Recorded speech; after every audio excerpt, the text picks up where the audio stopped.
Olá, gente, tudo bem? Estamos iniciando mais uma live nesse mês de maio. É o mês dos oftalmologistas. Hoje, dia 7 de maio, é o mês dedicado a essa especialidade. E a gente convidou uma pessoa bem especial, o Dr. Bernardo, para conversar aqui com a gente sobre as principais doenças que acometem os olhos e fazem parte do estudo da reumatologia. É muito comum os reumatologistas encaminharem os pacientes para os oftalmologistas, assim como os oftalmologistas encaminharem os pacientes para os reumatos para investigarem alguma coisa. Então, a gente vai convidar aqui, doutor. Vamos ver, ele já vai entrar.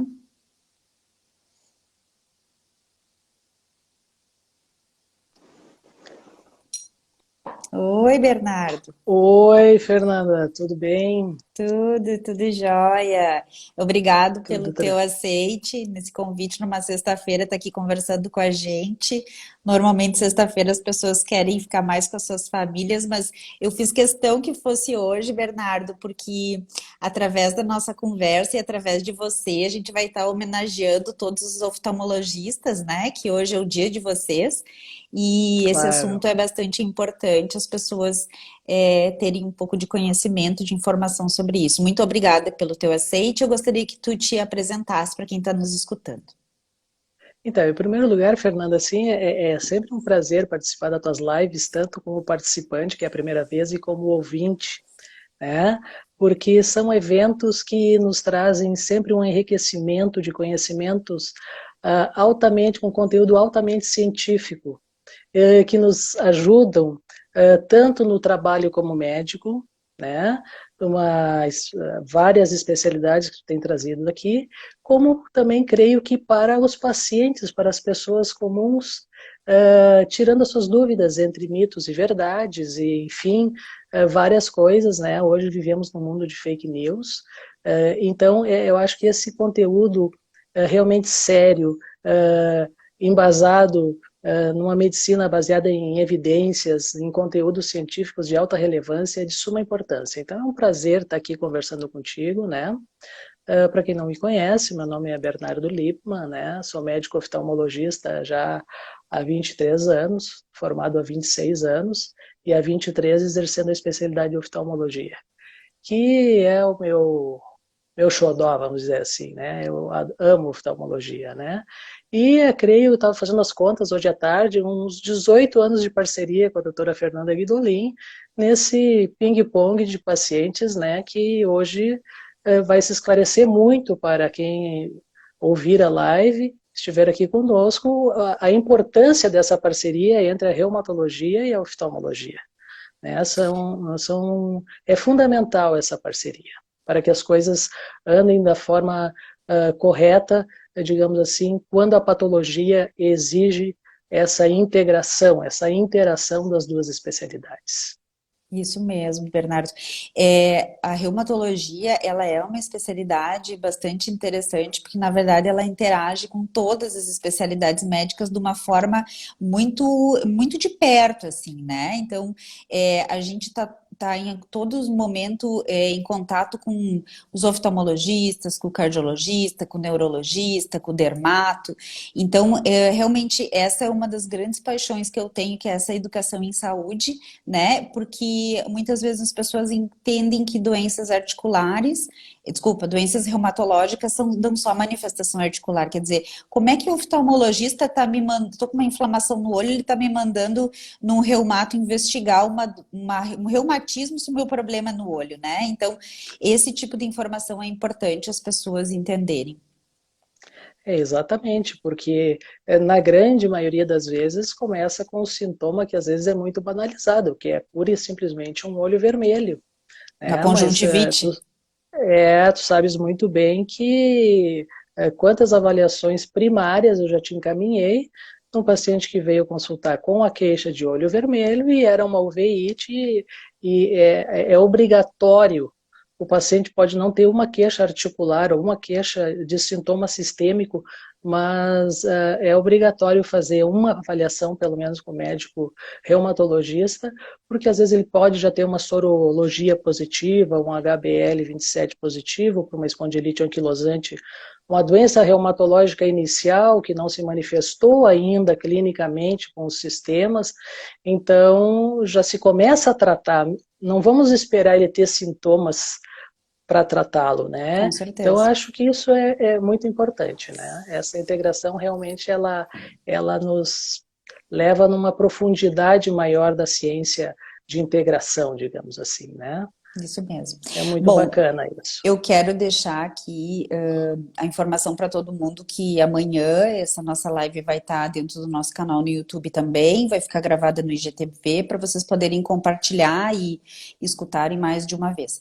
E no final dessa live a gente vai presentear, né, quem está nos ouvindo, os nossos pacientes, os familiares que quiserem compartilhar um presentinho, uma surpresa aí que a gente vai anunciar no finalzinho da live.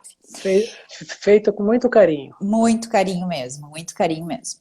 Bom, Bernardo, eu acho bem importante a gente informar quem está nos ouvindo que o globo ocular ele é formado por diversas camadas. Normalmente as pessoas acham que só a conjuntiva, né, a conjuntivite que acontece e era isso, que não existe mais outra camada no olho que pode ser inflamada. Então, só nos conta rapidamente para as pessoas entenderem quais são as camadas do olho.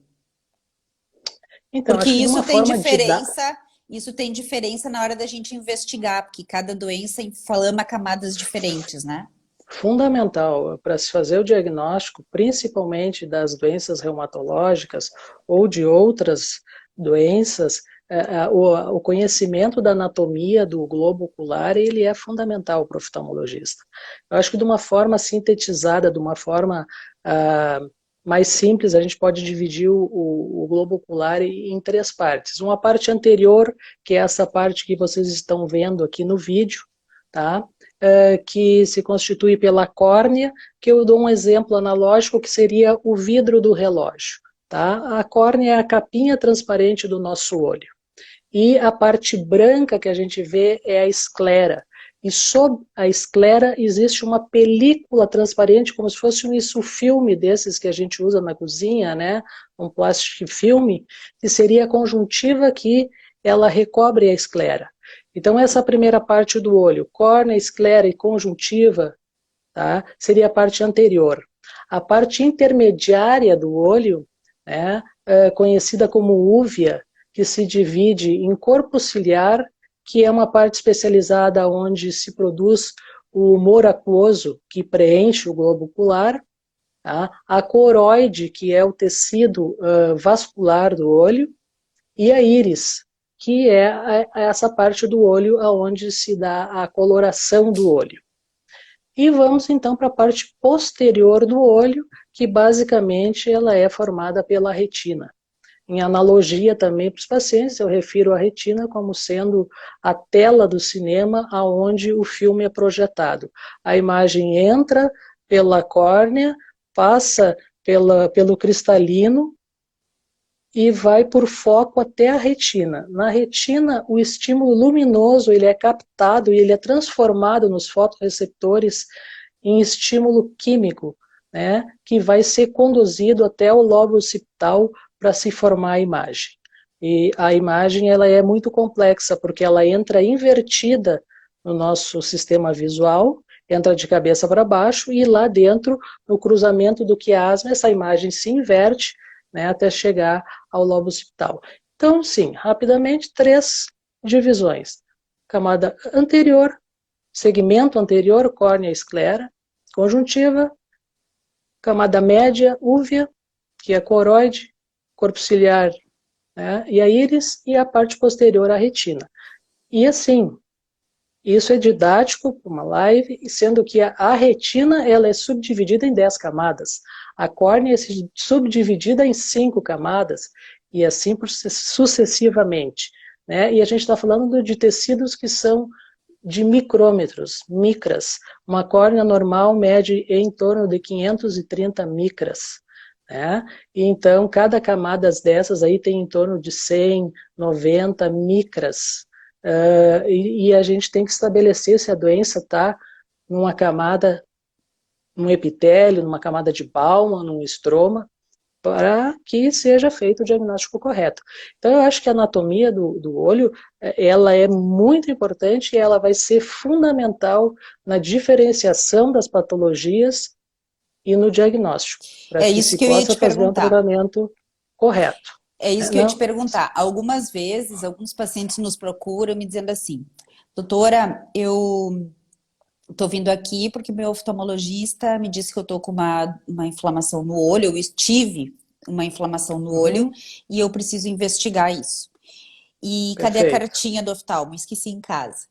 Eu disse, Ah, nossa, mas que tipo de inflamação você teve, né? claro. Você teve uma esclerite, você teve uma uveíte, você teve uma lesão no nervo do olho. O que que você teve? Então, eu gostaria que tu explicasse para quem está nos ouvindo, é, quais são as principais doenças reumáticas que podem acometer as diversas camadas? Por exemplo, eu estou em uma esclerite, por exemplo. O que que eu vou pensar? O que Uhum. que, né? Nos fala a importância da gente saber exatamente qual foi a camada acometida para a gente investigar. Então, assim, eu acho que didaticamente, começando de fora para dentro, né, da córnea para dentro, a córnea ela pode ser afetada já por algumas doenças reumatológicas, né, por exemplo, uma síndrome de Sjögren, uma poliarterite nodosa, granulomatose de Wegener, várias síndromes que cursam com o olho seco, né? Por exemplo, uma síndrome de Sjögren que causa xerostomia, que é a boca seca, né? O olho seco e os sintomas reumatológicos, esse paciente pode apresentar um olho seco leve, moderado ou severo. Então, através de um exame oftalmológico voltado para essa parte, muitas vezes, né, você me pede para fazer lá o quê? Faz um teste de rosa bengala, faz um teste de Schirmer, vamos quantificar e qualificar a lágrima desse paciente. Né? Ou seja, eu quero saber o quanto de lágrima que esse paciente está produzindo e que tipo de lágrima que esse paciente está produzindo, para que eu possa realmente dizer assim, quantificar. Não, é um olho seco leve, eu vou usar uma lágrima artificial X. É um olho seco moderado, eu vou usar uma lágrima artificial X, mais alguma outra coisa. Ou ele é severo, às vezes a gente tem que usar plugs no ponto lacrimal, quando é muito severo, às vezes tem que se fazer uma tarsorrafia lateral, porque o que que acontece? Quando o olho seco ele passa a se tornar de moderado para severo, o ressecamento da córnea é tão grande que às vezes pode levar a uma coisa chamada de úlcera de córnea asséptica, mas que pode causar uma perfuração da córnea. Então, assim, outras doenças, né, que podem afetar aí essa parte externa, sífilis, gota, uh, lúpus eritematoso sistêmico, a própria artrite reumatoide pode cursar com olho seco, né? Uh, eu acho que é por aí a coisa. Depois nós vamos entrar um pouquinho mais para dentro e vamos já ter as uveites, né? Então a gente já saiu da parte externa do olho. E aí, vamos ao Provide, que também, posso falar na doença aí, espondilite anquilosante, a própria artrite reumatoide, tá? Que são, assim, a artrite reumatoide juvenil, que depois a gente pode falar um pouquinho específico dessa doença, né? Que vão causar o quê? Uma doença na úvea, uma doença, uma inflamação na parte intermediária, nos tecidos intermediários do olho. Essa já é uma doença mais complexa e é uma doença que, se não tratada precocemente e de uma forma mais agressiva, digamos assim, pode deixar sequelas irreversíveis, porque ela, inclusive, ela muda a anatomia do olho. Além de causar catarata, causar glaucoma secundário, né, é uma coisa que a gente vê que é fundamental a integração do nosso tratamento precoce, tanto local pelo oftalmologista, quanto sistêmico pela parte, né, do reumato, com os vários medicamentos que hoje a gente tem aí, né, os moduladores, enfim, os corticosteroides, e indo mais para a parte do fundo do olho, a gente vai se deparar com doenças ainda mais graves, como as vasculites, né, que são doenças que atacam as veias e as artérias do globo ocular na retina, né, a doença de Takayasu, a doença de BC, né, que não são tão comuns, mas que a gente acaba tendo um ou outro caso. Então, além do exame oftalmológico, a gente tem que lançar mão de exames especializados oftalmológicos, às vezes fazer uma retinografia fluorescente, fazer uma tomografia de coerência óptica, para se fazer o diagnóstico diferencial muito, assim, são detalhes muito finos, às vezes, que diferenciam uma doença da outra. A arterite de células temporais, às vezes tem que fazer biópsia da artéria para você fazer realmente o diagnóstico que esse paciente tem, né, uma arterite. As noias, as neuropatias ópticas também têm componentes autoimunes. Então, esse breve resumo nos mostra a importância de nós termos a localização da doença dentro do olho. Ela vai nos dar o caminho para o tratamento e o prognóstico, muitas vezes. Isso mesmo. Na verdade, o caminho para iniciar muitas vezes a investigação, porque não raro nos casos das uveites, a gente só tem uveíte, né, Bernardo? E numa dessas, os oftalmologistas encaminham para o reumato, e o reumato, sabendo uma uveíte, ele sabe exatamente quais são os caminhos para andar para fazer essa investigação e chegar muitas vezes numa espondiloartrite, numa artrite psoriásica. Então, saber qual é Exato, o caminho é importante, desculpa, exatamente. qual é o local para saber o caminho para chegar mais fácil nesse diagnóstico, né? E muitas Exatamente, vezes o porque paciente não tem sintoma outro além do olho. isso é bem comum. É bem comum e muitas vezes o primeiro sintoma dele é uma uveite. Ele vem para o consultório achando que é uma conjuntivite, que é um corpo estranho, que ele está com uma alergia, e já passou lá no posto, já usou medicação, e aí não melhorou, ele veio, e aí não é nada disso. Entende? Então, Sim. por isso, esse tipo de esclarecimento que a gente faz aqui é importante para os pacientes saberem a importância. Esses dias eu fiz um vídeo falando que olho vermelho não é banalidade, que não é ir no balcão da farmácia, não é ir, tem que se fazer o diagnóstico, porque tem uma infinidade de possibilidades para uma mesma questão, É né? verdade. Então, desde uma simples alergia ou uma conjuntivite viral, bacteriana, fúngica, uma esclerite, uma episclerite, quer dizer, e aí partindo-se para uma doença interna do globo ocular, que aí as coisas já ficam de uma forma mais agressiva e com consequências mais nefastas para o globo ocular, né? Muitas vezes a gente consegue um desfecho muito bom, mas a gente sabe que esse é um paciente crônico, que ele vai ter que fazer acompanhamento, tanto da parte reumatológica quanto com a parte oftalmológica. Ele tem que fazer um follow-up sério, porque a recorrência é muito comum nessas patologias. Verdade. Né? E com complicações muitas vezes irreversíveis, né? Tem algumas doenças reumáticas que afetam o olho que podem levar à cegueira e ninguém se dá conta disso. Muitas vezes a gente não costuma assustar os pacientes, né, Bernardo, com relação a isso, mas Sim, essa importância a gente sempre deixa muito pontuado, né? Desses sim, follow-ups bem, desse segmento bem estreito, assim, e essa comunicação exato. entre dois. Até porque, Bernardo, tem muitas doenças que exigem um diagnóstico diferencial de infecções. Você tocou agora há pouco no assunto de que às vezes as pessoas acham que é uma conjuntivite bacteriana, viral, fúngica, mas na parte interna do olho a gente pode ter infecções também por bactérias, vírus. Então, nos fala um pouquinho sobre esses diagnósticos importantes de infecções por bactérias, né? Que nem sempre são reumáticas também. E antes da gente introduzir um imunossupressor, um corticoide, é bem importante a gente afastar isso, porque se for uma causa infecciosa, a gente pode piorar tudo, né? Exatamente. Voltamos a falar novamente de um diagnóstico precoce e certeiro, vamos dizer assim, né?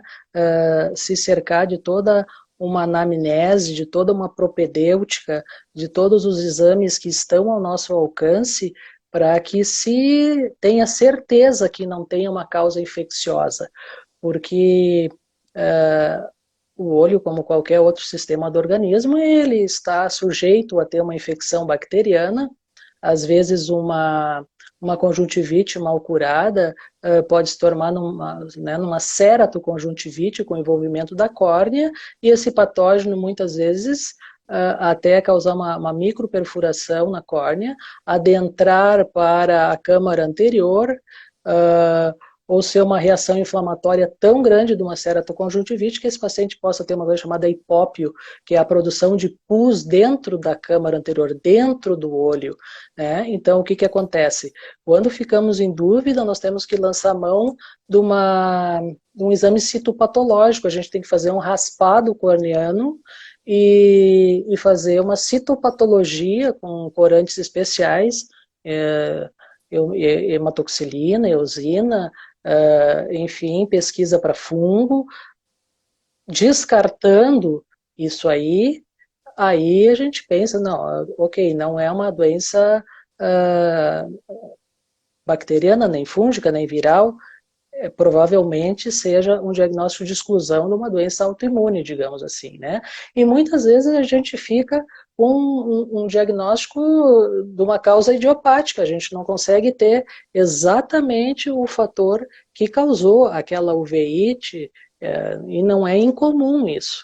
A gente faz toda a sorologia do paciente, eu mando para você fazer toda esse screening aí, e o paciente não tem queixa articular, é paciente jovem, e aí que eu digo assim, ó, não some, vem me visitar daqui 6 meses, porque a gente tem que ir acompanhando, né? Então, Esse assim, é o. Pode falar. não, eu acho que assim, a gente, nesses casos, tem que lançar mão de exames especializados. Às vezes até biópsia de córnea eu mando fazer. Tá? Não tem, às vezes no interior a gente não consegue isso, mas assim, ó, tem laboratórios especializados em Porto Alegre que fazem esse tipo de coleta, é uma coleta que tem que ser feita no bloco cirúrgico, tá? Em ambiente estéril e fazer a anatomopatologia para a gente, né? Às vezes pode ser uma tuberculose ocular. E o camarada tá ali um tempão tratando com imunossupressor, tratando com corticoide, piorando, piorando, piorando, e o cara tem uma TB, né, tem uma tuberculose sem manifestação, sendo uma primeira manifestação ocular de uma tuberculose. E aí ele vai ter que fazer todo o tratamento, pelo menos 6 meses, com as 3 medicações, então é Como complexo, se fosse né? pulmonar. Uhum. Como se fosse pulmonar, exatamente. Eu lembro É. que há um tempo atrás a gente teve um paciente em comum e teve outros oftalmologistas também que andaram investigando. Essa paciente tinha uma artrite reumatoide, começou a fazer uma medicação que é um anti-TNF e ela desenvolveu uma Uhum. uveíte. E a gente começou a investigar essa uveíte, na verdade, uma uveíte por tuberculose. Então, gente, tuberculose também dá em olho, tuberculose dá em qualquer lugar do corpo, né? Claro que Exatamente. paciente imunossuprimido é diferente, né? Pode ter tuberculose mais frequentemente em outros locais, mas essa investigação é importante. Até porque a gente ir afastando as causas infecciosas, né, Bernardo? A gente vai ter que escolher a medicação que a gente vai usar, no caso de fechar o diagnóstico para uma doença reumática. E se o olho estiver inflamado, nem sempre a mesma medicação que vai tratar as dores articulares vai tratar o olho. Muitas vezes a gente tem que usar medicamentos diferentes quando o olho está envolvido, não é isso? É isso. É por isso a importância de se tratar esse mesmo paciente em conjunto. tá? Porque o que que acontece? Existe uma coisa no olho, lá na retina, que é uma coisa chamada barreira hematorretiniana, né? Que essa barreira acaba fazendo um filtro e a penetração das medicações, tanto via oral quanto endovenosa, às vezes tem uma dificuldade muito grande de penetração no globo ocular. Ao contrário dos colírios, que eles são desenvolvidos para ter uma penetração rápida e de alta concentração. Então, a gente tem que associar, geralmente, o tratamento oftalmológico para essas doenças, ele é baseado local, com o uso de colírios, que geralmente são colírios anti-inflamatórios, sejam eles não hormonais ou hormonais, esteroides, corticoides, colírios antihipertensivos, porque a uveíte produz uma celularidade dentro do olho, ela produz como se fosse um pus dentro do olho que vai entupindo a malha trabecular e a pressão do olho aumenta. Então a gente tem que usar antihipertensivos para tratar esse glaucoma secundário e a gente tem que usar colírios de cicloplégico. Eu sempre explico para o paciente, porque lá dentro do olho a pupila, ela gruda toda no cristalino, ela fica toda como se fosse um trevo, né? A pupila ela dilata uniformemente. E quando há uveíte, ocorre essas coisas chamadas sinéquias, írido-lenticulares.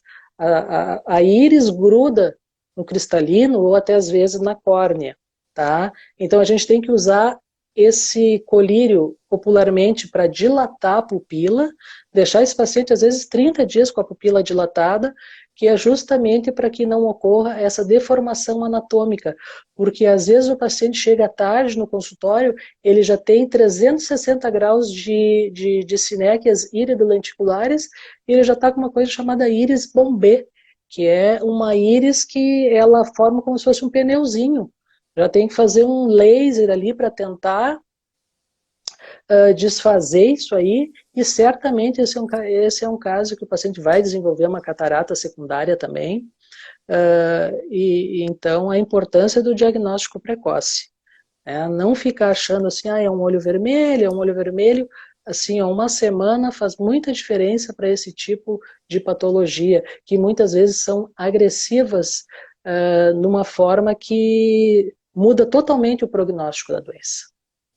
Isso mesmo. Então, é uma coisa de orientação, de orientar muito bem o paciente, assim, e eu sou bem claro, bem realista, assim, de botar as cartas na mesa, de falar, porque a minha obrigação, digamos assim, é salvar o olho do paciente, e às vezes a gente precisa dar colaboração, que o paciente tenha um entendimento da gravidade da doença que ele tem no olho. Uhum, para Então, não é aderir. com o Uhum. intuito de não é com o intuito de assustar, é com o intuito de esclarecer. Daqui a pouco o paciente perde um olho e diz, pô, mas não me avisou que eu poderia ficar cego. Não, a gente tem que avisar que as coisas podem tomar um desfecho ruim, pode ser uma causa de cegueira, sim. Então, assim, ó, vamos tratar corretamente, vamos procurar a reumatologista, vamos tratar e fazer o que tem que ser feito. Ela não é uma doença isolada. Geralmente a uveíte ela é uma manifestação de uma doença sistêmica, geralmente reumatológica. Tem exceções. Pode ser uma toxoplasmose, o camarada ingeriu um protozoário, né? Tá com uma sífilis. Tem N causas de outras uveites, mas que mesmo fazendo o diagnóstico, tem que ter essa avaliação reumatológica, porque muitas vezes ela é uma causa de multifatorial. Ele pode ter, às vezes, uma causa infecciosa, mas por trás desse quadro ele pode ter um quadro autoimune. Uma coisa não exclui a outra. Não é comum, mas pode acontecer. Então, a gente tem que estar sempre com um leque de opções de diagnóstico. A gente tem que estar sempre pensando muito rápido e muito atento quando o paciente está na nossa frente em todas essas possibilidades. Isso Para ver que mesmo. exame que tu vai pedir e direcionar o tratamento. Isso mesmo. A doutora Tatiana aqui, ela é de Porto Alegre, ela está parabenizando você pelo dia do oftalmo. Ah, muito Tem várias obrigado. pessoas aqui comentando que estão parabenizando você. Se vocês quiserem deixar alguma Obrigado. pergunta para o Dr. Bernardo, tá? Podem deixar, a gente vai responder daqui a pouquinho. A gente tem mais alguns assuntos que para falar que são importantes e logo a gente vai anunciar uma surpresinha aí para o final dessa live. Bom, Bernardo, você falou em catarata, você falou em corticoide, e eu gostaria que você nos explicasse que no olho, muitas vezes a gente precisa lançar a mão de corticoides para tratar algumas doenças inflamatórias no olho que tem relação com a reumatologia, tanto de corticoides via oral quanto de corticoides em colírio, né? Mas eles Exato. podem, tanto um quanto o outro, do ponto de vista de eficácia, de efetividade para o olho, eles podem em algum momento serem anjos, mas muitas vezes podem provocar efeitos colaterais que podem se transformar em verdadeiros demônios para os olhos também, assim como para outros órgãos e sistemas do corpo da gente. Então, corticoide é uma coisa que pode ajudar, mas ele tem que ser muito bem indicado por um tempo bem indicado e, inclusive, a rota de administração muito bem indicada, né? Então, nos fale um pouquinho sobre corticoide e olho. Então, perfeito. Eu acho assim que o corticoide ele faz parte do nosso arsenal praticamente diário, principalmente se tratando dessas doenças autoimunes, tá? Ele é uma droga que ele tem uma resolução das patologias, nos ajudam de uma forma muito boa. Ele suprime muito rapidamente as infecções, aliás, as inflamações, né? Uh, mas tem que haver um monitoramento muito preciso. Quando usamos colírios de corticoide, o colírio de corticoide tem pessoas que têm uma predisposição a ter um glaucoma cortinosênico. O corticoide pode levar a um glaucoma secundário pelo uso da medicação. Então, sempre esses pacientes têm que estar bem próximo do médico oftalmologista, próximo sim, fazendo avaliação a cada 3, 4 dias, para ser feita a medida da pressão intraocular, para que a gente não tenha risco de ter um aumento da pressão e está causando um glaucoma secundário e um nervo, um dano secundário no nervo óptico, muitas vezes irreversível. Então a gente tem que estar atento a conhecer os efeitos colaterais. A gente sabe que o uso do corticoide por períodos muito longos, 4, 6 meses, em pacientes suscetíveis também podem causar catarata, tá? Irritabilidade da conjuntiva. Então, essa é a questão. Então, assim, geralmente a gente usa os corticoides locais que podem ser de alta potência, de média ou de baixa potência, por um tempo pré-determinado, fazendo um acompanhamento do paciente próximo. Então, com isso, raramente você vai ter um efeito secundário, porque se há um aumento da pressão intraocular e você está monitorando o paciente a cada 5 dias, digamos assim, se você perceber que está aumentando a pressão, você suspende o corticoide e essa pressão em 2, 3 dias vai se normalizar. Então, esse paciente não vai sofrer os danos do corticoide maléficos no olho, né? Então, esse seria o efeito anjo do corticoide, uma resolução rápida e eficiente da maioria dos processos inflamatórios, e o efeito demoníaco dele, digamos assim, são esses efeitos colaterais, que a gente sabe que se usar muito tempo, o paciente vai ter catarata, às vezes é um risco que corre. Vamos pegar uma outra doença, por exemplo, uma alergia ocular recorrente, pacientes que têm síndromes alérgicas, e você prescreve o corticoide uma vez, esse paciente some e fica usando o corticoide 2 anos, depois volta com uma baixa de visão. E é uma medicação que, infelizmente, até hoje pode ser comprada sem receituário médico. Tá? Então, eu uso um antihistamínico, o colírio não melhora. Mas quando eu uso esse colíriozinho aqui, doutora, a minha coceira some, mas a catarata aparece. Eu sempre digo isso. É o que E acontece a com os catarata, pacientes com rinite, né? Que às vezes eles fazem corticoides exatamente, injetáveis. Injeção de corticoide também tem exatamente, vários efeitos colaterais indesejáveis. exatamente. E aí o uso do corticoide via oral, que muitas vezes é necessário se lançar a mão também, coadjuvante para o tratamento da uveíte, né, toxoplasmose, ou casos mais recorrentes de uma uveíte anterior, que não esteja respondendo só ao fator local, né, também tem que se cuidar, fazer uma investigação da vida pregressa desse paciente, se ele é um paciente hipertenso, se ele é um paciente diabético, se ele tem alguma outra doença imunocapacitante, como AIDS, hepatite, tem que investigar esse paciente de cima a baixo, porque os corticoides também usados às vezes por um período curto, o paciente pode ter uma alteração glicêmica, pode ter uma alteração de hipertensão, ele pode ter uma alteração de pele, ele pode ter várias alterações, alterações gastrointestinais, como azia, ele pode ter insônia, ele pode ter distúrbios do humor.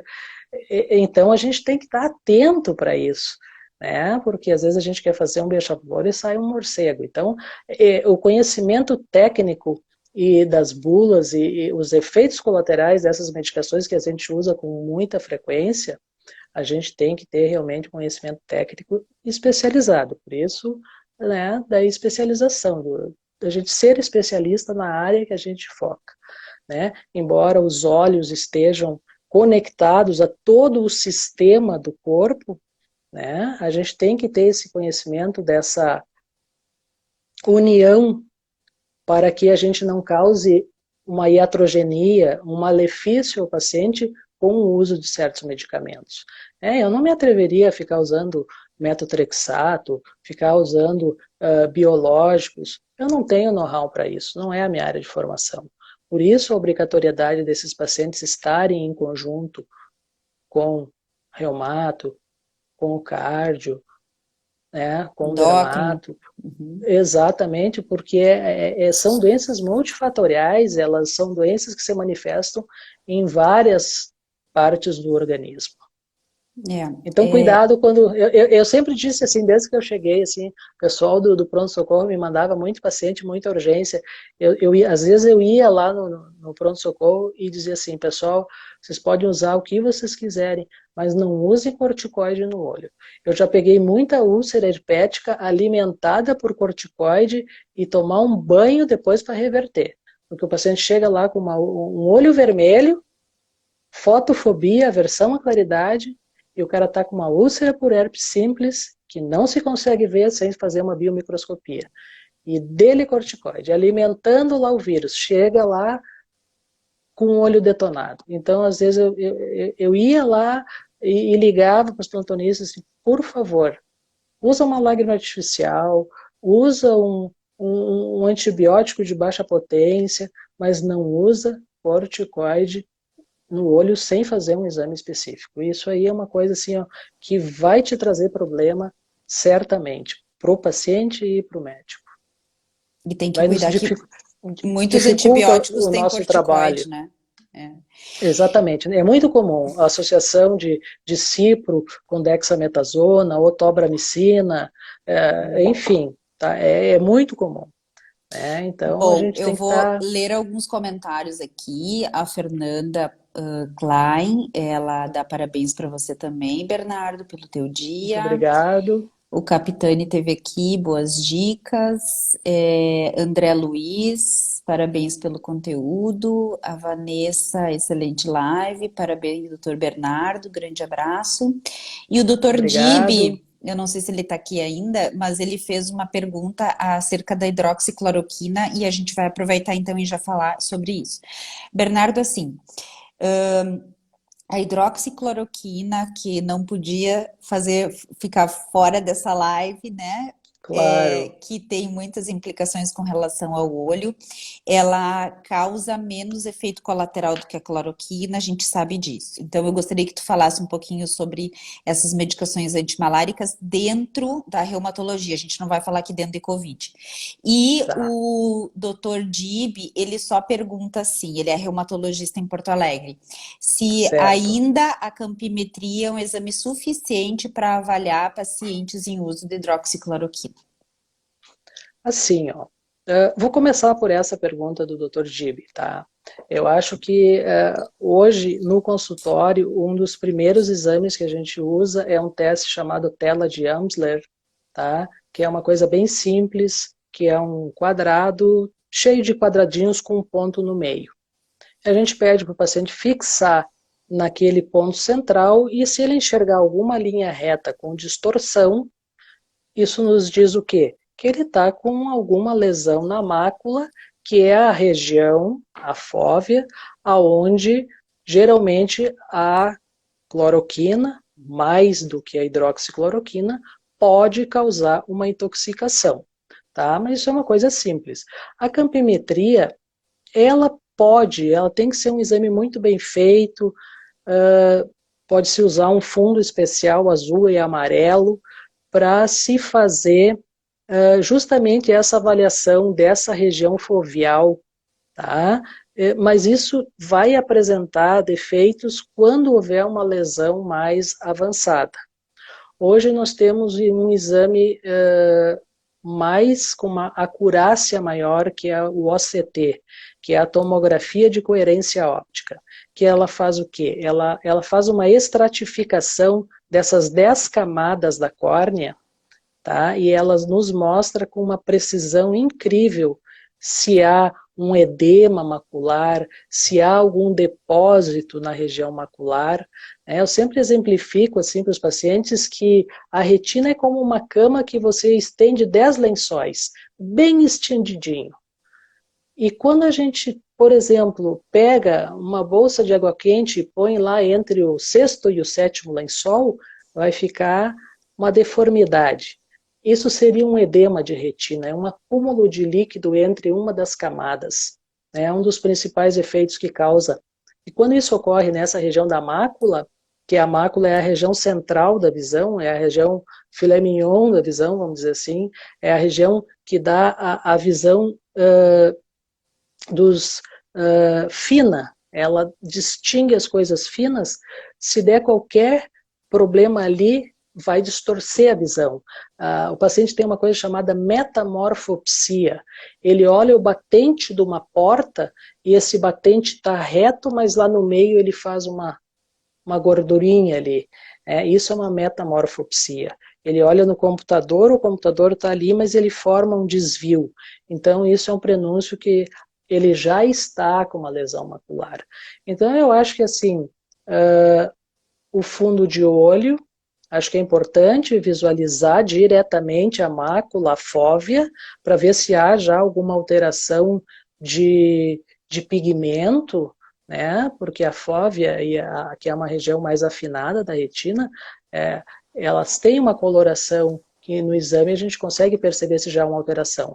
Acho que a tela de Amsler, ele é um exame super simples, que inclusive o reumato pode fazer, entendeu? Fecha um olho, pede para o paciente fixar ali na frente, ele nos dá uma informação se existe ou não alguma alteração macular, e claro, eu acho que a campimetria tem validade sim para se avaliar essa questão da intoxicação por cloroquina.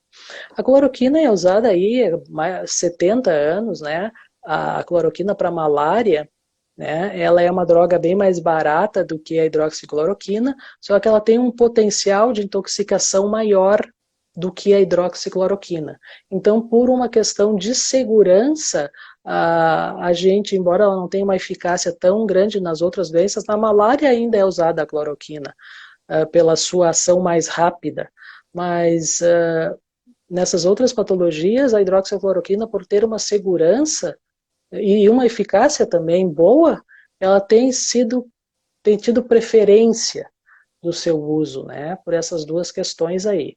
Então, eu acho que não há não há nada de problema em se usar. A gente usa isso aí há muito tempo, só assim, a gente recomenda o paciente a fazer o exame de fundoscopia, pelo menos a cada 6 meses, e a gente faz esses exames para ir acompanhando. Se percebe alguma alteração, a gente suspende a medicação e, na maioria das vezes, é reversível esse quadro de intoxicação retiniana pela hidroxicloroquina. Tá? Bernardo, a OCT a gente não tem aqui em Santa Rosa, né? Eu acho que o lugar mais perto que tem aqui, por aqui deve ser Passo Fundo, se eu não me engano. E é um exame um pouquinho mais caro, né? E que nem todos os convênios pagam, é isso? É isso. Agora praticamente todos os convênios estão pagando. Tá? Ah, que ótimo.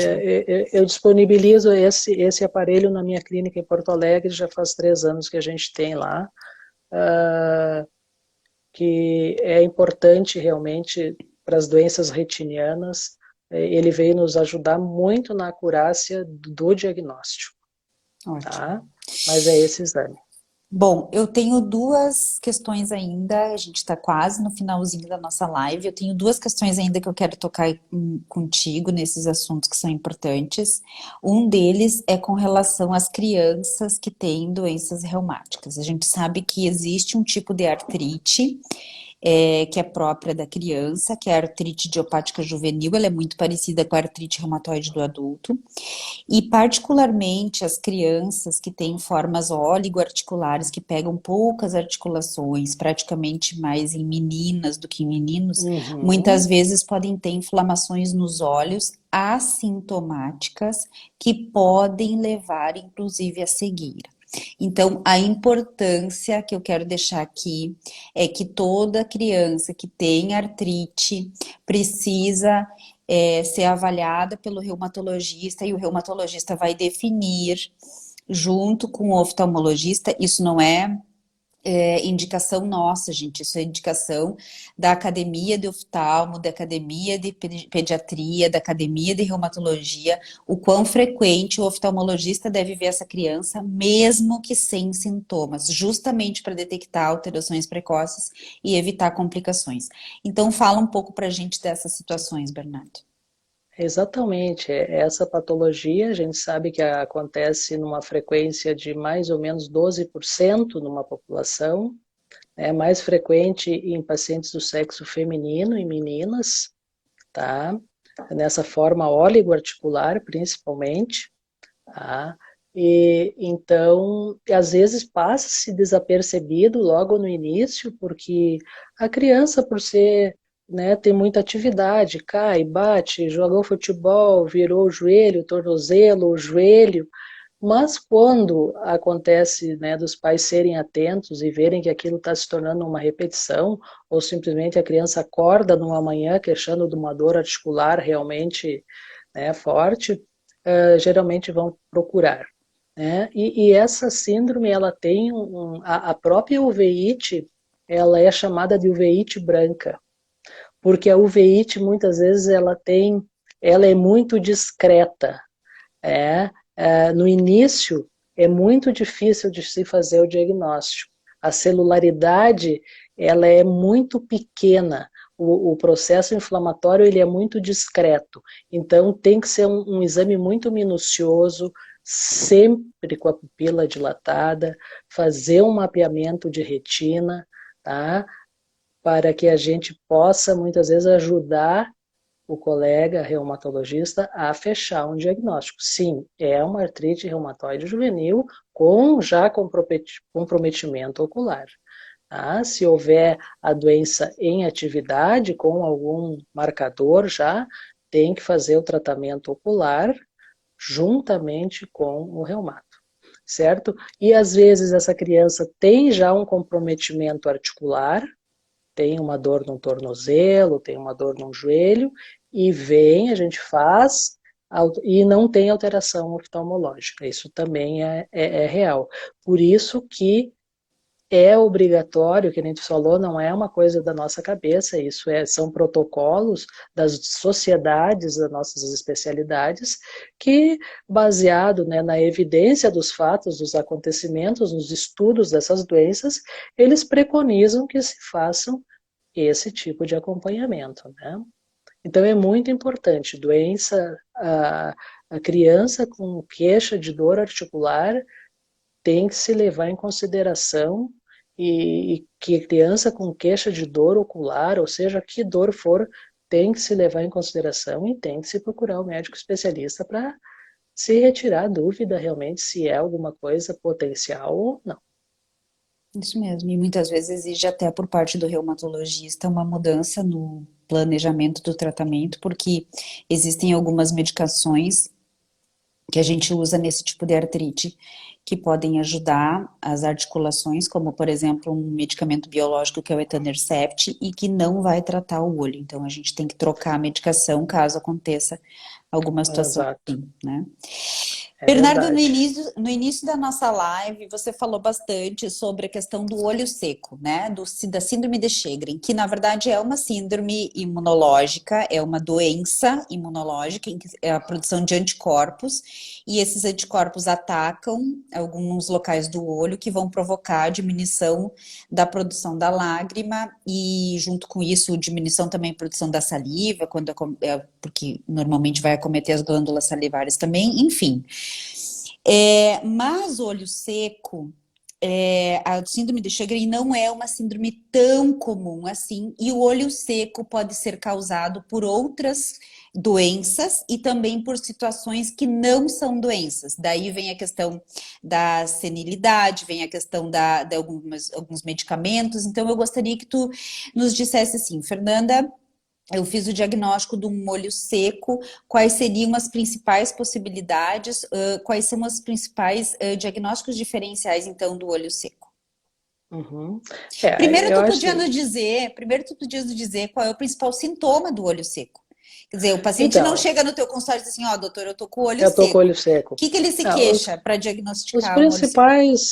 principais sintomas do olho seco é assim, o paciente queixa que está com sensação de areia dentro dos olhos. Essa é a principal queixa. Doutor, eu estou com sensação de areia nos olhos, eu chego a final do dia, eu estou com o olho vermelho, junta aquela ramelinha seca no canto do olho, né? Então há um aumento dessa secreção, que é uma secreção mucoide, não é nada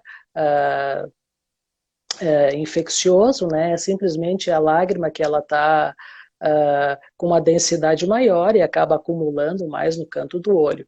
Mas assim, disparadamente é a sensação que o olho tem uma areia dentro e o olho vermelho e o desconforto do cansaço visual, um pouco de embaçamento visual também, tá? Porque o que acontece? O filme lacrimal, ele faz parte do nosso desenvolvimento óptico, vamos dizer assim. Quando o olho está seco, a visão fica borrada. O filme lacrimal ele tem três camadas, ele tem uma camada aquosa, ele tem uma camada lipídica, tá? E sais minerais. Então essa camada lipídica é a primeira de cima.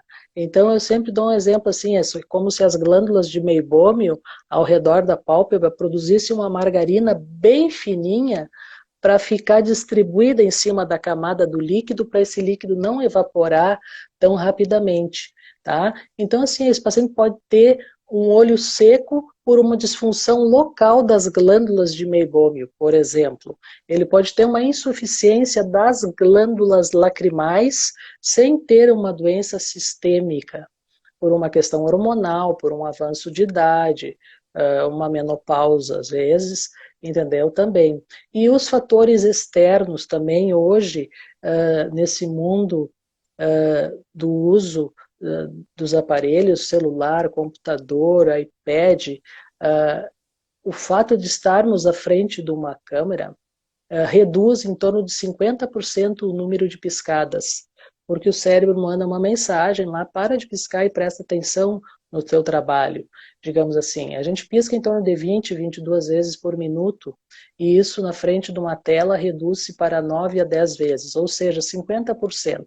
Quem trabalha 10, 12 horas na frente de uma tela, a semana toda, o mês todo, o ano todo, há 10 anos, é um paciente que é propenso a ter o olho seco, invariavelmente por uma questão laboral. Soma-se a isso o uso de ar-condicionado, né? Eu sempre digo assim, olha, o dia que a gente estende uma roupa no varal é um dia que tem vento, essa roupa seca muito mais rápido. Então, o que que acontece? Liga o ar-condicionado e pisca pouco. A pálpebra, a córnea fica ali e o vento tocando, vai secando o olho, né? Então, esses fatores externos são muito importantes. Às vezes, só pequenas mudanças de hábito. Eu sempre peço para o pessoal colar no computador, assim, uma tarjinha, piscar. E isso funciona. Pisca mais vezes, porque a função do piscar justamente é lubrificar, é fazer com que essa camada de filme lacrimal se distribua de uma forma uniforme, né, e melhore a qualidade da visão. E o que que acontece? Quando o olho vai ressecando, gera uma ceratite, que é o epitélio da córnea, ele vai se descascando. Então, o que que acontece? Por que a sensação de areia? Quando pisca, tem um atrito nas terminações nervosas da córnea, coisa que não tem quando o olho está bem lubrificado. Tá? Então, fazendo essa quantificação que eu te falei, se é um olho seco leve, moderado ou grave, dificilmente fatores ambientais externos ou alguma doença local vai dar um olho seco grave. Ele vai estar entre leve e moderado, entendeu? Então, você lança a mão aí de colírios lubrificantes, que a gente tem uma gama hoje de colírios sem conservantes, tá? A gente pode lançar mão de ômega 3. Aqui na nossa região é difícil comer peixes de águas frias, né, como salmão, como atum, mas existem cápsulas hoje de ômega 3 que você pode tomar, ou simplesmente triturar a semente da linhaça, que também ela é rica em ômega 3, certo? Farmácia de manipulação faz isso aí, compra o pó já e usa 500 miligramas 2 vezes ao dia, né? Para melhorar essa questão da produção dessa parte lipídica da camada do filme lacrimal. Para que o que aconteça o quê? Para que a lágrima não evapore tão rapidamente. Passa a piscar com mais frequência, entendeu? Faça pequenas pausas durante o dia de trabalho. Quem trabalha 8, 10 horas no computador, ele tem que sair um pouco da frente da máquina, né? Se ele trabalha num ambiente que não tem uma janela que ele possa olhar para o horizonte, que é a melhor forma que tem para se relaxar a musculatura ocular, é olhar para o horizonte. Nós passamos a usar nossa visão de perto nos tempos modernos. Antigamente, o homem da caverna ele tinha que olhar para longe, para ver onde estavam os predadores, onde estavam as presas. Ele não sabia ler, não tinha escrita. Ele não cortava a unha, não tinha essa questão de usar a visão de perto. No momento que a gente foi usando cada vez mais isso, vem o cansaço visual, vem a dor de cabeça, vem a astenopia, né? Então, tudo isso, o olho seco acelera estes sintomas. Tá? Associado a E algumas medicações, né, Bernardo? Que às vezes associados medicamentos antidepressivos. antihistamínicos, antidepressivos, anticonvulsivantes, tá? Realmente tem uma série de medicamentos que causam olho seco. Esses são os principais e interferem realmente para quem usa mais cronicamente de uma forma bem importante. Tá? Então, Bernardo, também é uma forma. Sei. nós temos 2 minutos que o Instagram vai nos cortar. Eu Aham. quero anunciar então aqui o que a gente prometeu no início da live, né? Eu e o Dr. Bernardo, Perfeito. a gente fez uma cartilha, né, de orientações para pacientes, no seguinte sentido, foi feito no modelo de mitos e verdades, né?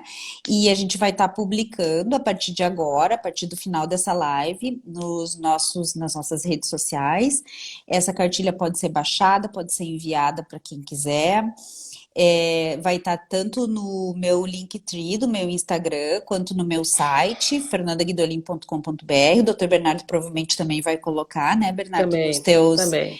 nas tuas redes sociais. Eu quero te agradecer muito por essa parceria. Eu acho que foi um projeto bem legal, deu bastante certo, e ali tem informações tão importantes quanto essas da nossa live. Eu acho que se a gente continuar, pudesse, a gente ia passar talvez 2, 3, 4 horas conversando, porque o assunto Sem realmente é super dúvida, extenso. sem dúvida. Eu é que te agradeço, Fernanda, pelo carinho, pela teu conhecimento científico todo, que é essa tua questão de não guardar esse conhecimento só para ti.